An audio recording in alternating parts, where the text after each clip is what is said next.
querido, o que Deus falou, Jesus diz assim: conhecei de mim, né? Busque conhecer de mim. Busque na palavra que eu trouxe, na revelação do Evangelho, conhecer quem eu sou, quem sou eu, quem é o Pai. Busque. Mas como a pessoa vai conhecer se nem ele pega a Bíblia para ler? Quem aqui tem um hábito de uma leitura diária? Quem fala um dia? Um dia. Nem todos, está vendo? Isso, eu vou te dizer uma coisa: a leitura bíblica diária, ela é fundamental, nem que seja um capítulo que você leia. Ainda mais que antes de você sair para o trabalho, você lê aquele versículo, o Espírito Santo pode ficar remoendo aquilo, né?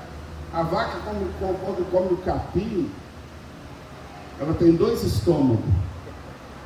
Ela come o capim, aí ela manda, né, para o estômago, aí depois fica voltando, vomita e volta e fica mastigando de novo. Como é que chama isso? É ruminar, né?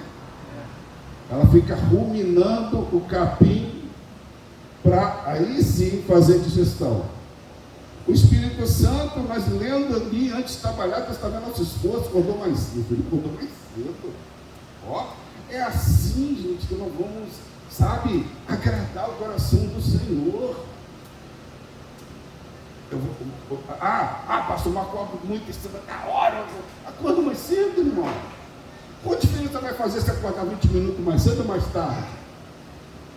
Mas é 20 minutos, só quer dizer que tem o seu sono, 20 minutinhos, é mais importante do que... Você está entendendo? A gente não confessa isso, mas as nossas atitudes dizem isso. Não é? Aí é soberba. Que nós precisamos quebrar na nossa vida. Porque nós precisamos reconhecer essas falhas. Se nós tivermos a soberba justificando, não, mas Deus sabe a hora que eu tenho que acordar, não é, irmão? Não, irmão. Deus sabe que você pode pagar um preço e acordar um pouco mais cedo que você acorde, dobrar o joelho e pegar a Bíblia e ler, orar e ler, tirar pelo menos 20, meia hora de oração, leitura e oração. Pode, todo mundo pode. Não é verdade? Agora que nós caímos naquilo que o nosso pastor aí, né, que do Ambiá diz, nós já priorizamos em? É a prioridade. Nós só priorizamos aqueles que não é? Prioridade. Só é prioridade aquilo? É e é uma grande verdade. Só que a nossa soberba, aí entra de novo, não nos deixa reconhecer que estamos errados. Entende como a soberba é uma doença para o cristão? Você vai discutir igual eu, esse fato lá da academia. Eu deixei para lá. O cara falou besteira, ele falou mesmo. Mas o modo como eu falei com ele estava errado. E é por isso que eu vou pedir perdão para ele. Entende? Então, a soberba, ela não deixa você ver isso. Aliás, ela justifica as coisas erradas que você faz. Nós chamamos isso no seminário de síndrome de Adão. Adão, quando caiu, a primeira coisa que fez foi o quê? Se justificar. Aqui, ó. A mulher que tu me deste me deu um pulo. Aí você pensa assim no vermelhão de cama mais rasa. Culpou a mulher. Não. Quando você faz o vermelhão com exegese bem feito, você vai lá no profundo e vai ver, quando ele diz, a mulher que tu me deste. Quer dizer, porque ele foi criado primeiro, né? Depois de bastante tempo criou uma mulher. Aí ele falou assim, ó, a mulher que tu me... O culpado é o Senhor. Culpou Deus, cara. Criatura culpou o Criador. Entende isso? Nós, se deixarmos a soberba tomar conta de nós,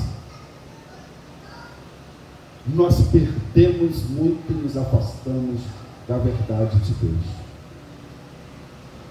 Quer um exemplo? Os fariseus.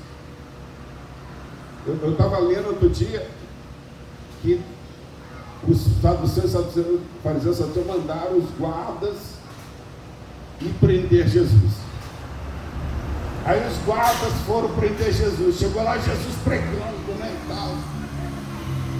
Aí os guardas voltou e voltou sem Jesus. Aí o saduceu, cadê Jesus que nós mandamos, sei lá, prender? Ele não estava lá, estava lá no templo. Mas por que você não prendeu? Ele fala palavras. Porque aquelas palavras que Jesus falou devem ter entrado fortemente no coração do soldado, não é? Eles falam uma palavra que mexe. E os fariseus? Vamos lá ouvir, né? Não. Vós é nascido todo em pecado. Nós, aqui, ó, soberbo. Nós, os mestres. Nós, os doutores. Nós nos deixamos enganar? Foi. Nós, os caras. Entende? Cara, eles estavam com o verbo de Deus ali para eles ouvirem, ali para eles aprenderem. O Messias que havia dito, profetizado desde Gênesis, porque o Antigo Testamento é cristocêntrico. Se você pegar o Antigo Testamento, dizendo até Malaquias ali, que é o último, é cristocêntrico. Falando da vida do Messias. O Messias veio e eles por soberba. Não é verdade? Você quer ver uma coisa de soberba que ninguém dá conta? Eu vou te ver as setas que o diabo consegue entrar e enganar a pessoa. Você quer ver uma coisa diabólica? Você está no culto, então, no final, mensagem tremenda, essa mensagem. Caramba, que pena que fulano não está aqui.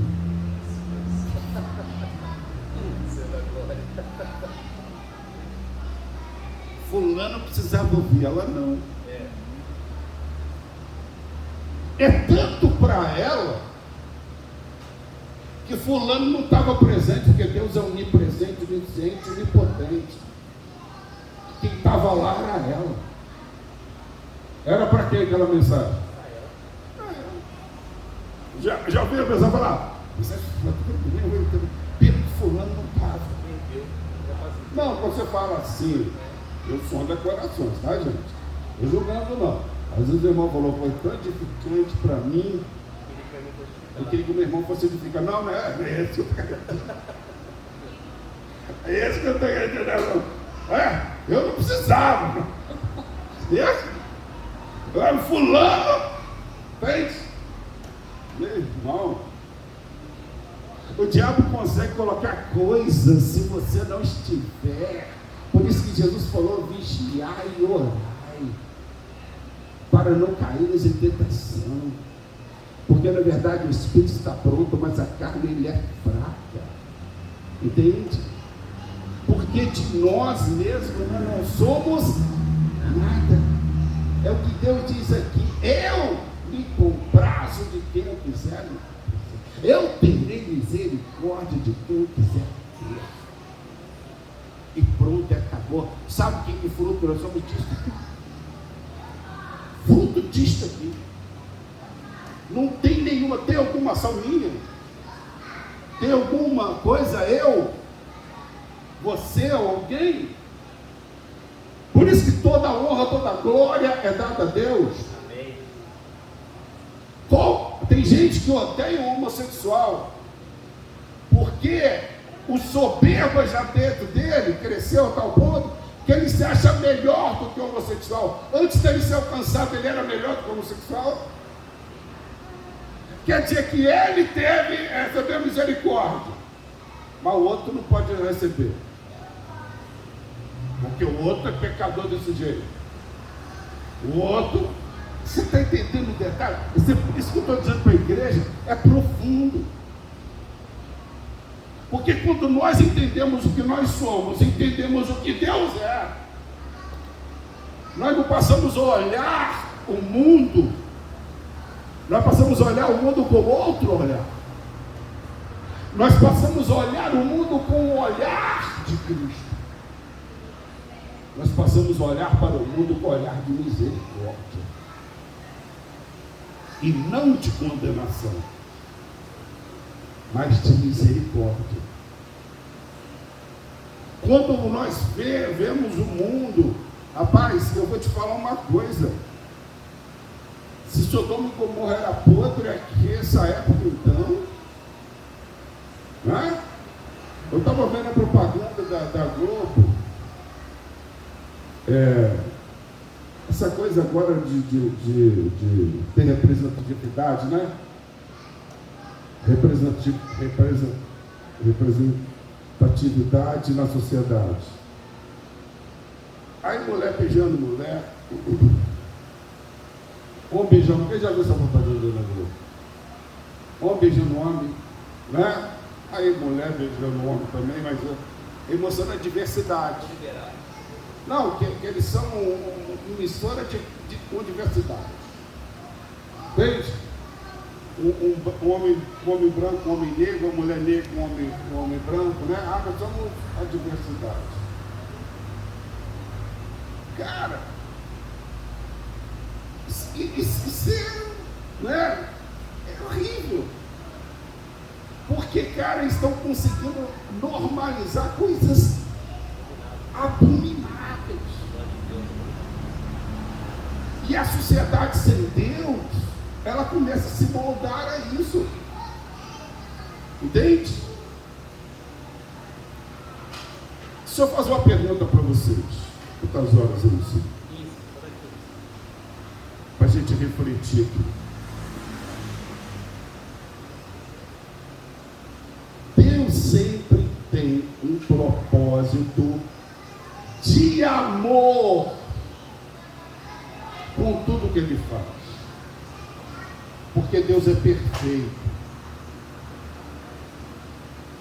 Por que Deus colocou como pecado? O que é pecado, gente? Primeiro,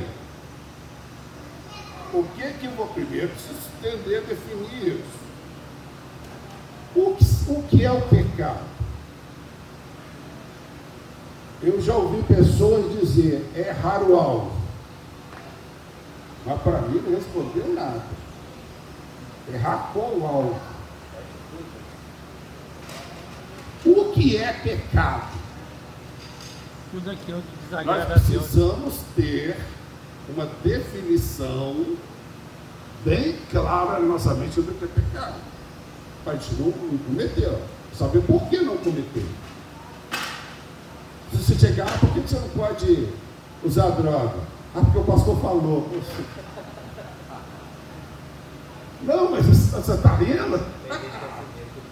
Eu vi na rádio isso. Por que você não vai dar porque o pastor falou? Aí, sabe o que é que os outros do mundo os manipulados? Não, irmão. Você precisa entender. Você. O que é pecado? Pastor, Deus ele tem um caráter Deus tem um caráter que não pode ser mudado. O caráter de Deus não pode ser mudado de forma alguma. Então, tudo aquilo que atinge o caráter de Deus é pecado. Tudo aquilo que muda o que Deus estabeleceu é o pecado. A palavra de Deus diz não, não, não, e não está dizendo sim, é pecado. Na minha concepção é isso. O que é pecado? Quem quer falar aí também? Tudo contra a lei de Deus. Oi? Tudo aquilo que agrada a carne, mas o quê? Tudo que é contra a lei de Deus. porque é contra a lei de Deus, mais o quê? Hã? Hein?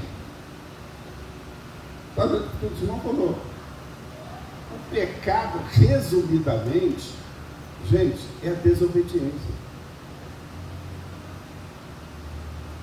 É a desobediência.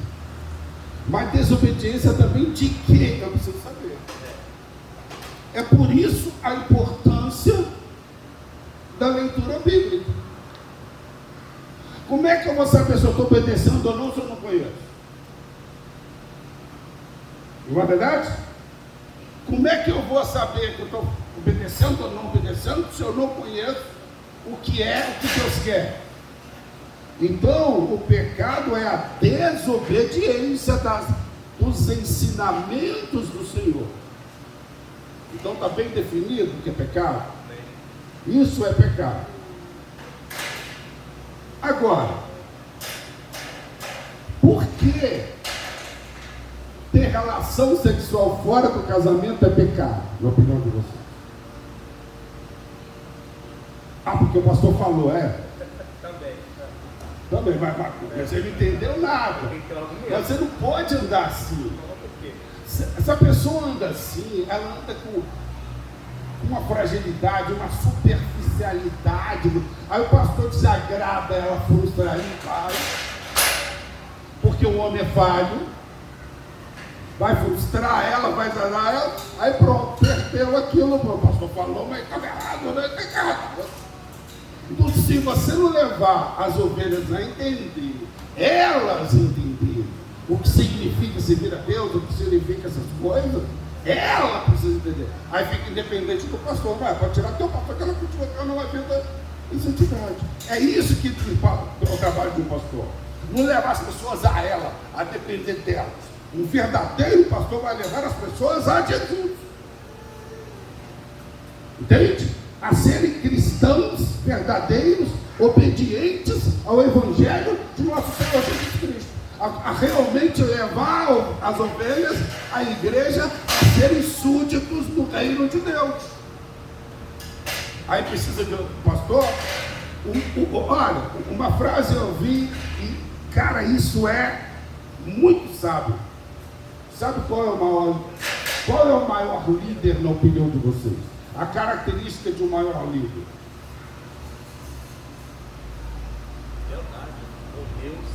Bom Deus, mas não, a característica de um maior líder. A característica de um bom líder, melhor líder. Ele tem essa característica. O seu liderado não sentir falta dele. Não é por acaso que é diabo, né? O maior líder é aquele que não faz falta. Mas por quê? Porque ele treinou tantas pessoas a serem dependentes, não dele, mas de Deus. Aí quando ele faz falta? Não. Faz falta por carinho, por amor. Aí é uma fonte que Deus usa, né? Se ele é um homem de Deus, aí vou usar muito mais. Mas se eu faltar aqui, tem culto? Tem. Se eu faltar aqui, tem oração? Eu estou doente, eu tenho que faltar muita coisa. Está faltando? Tem as coisas? Porque vocês... Glória a Deus. Então eu preciso entender. Responda para mim. Eu já entendi o que é pecado. Por que Deus colocou como pecado ter relação fora do casamento é pecado?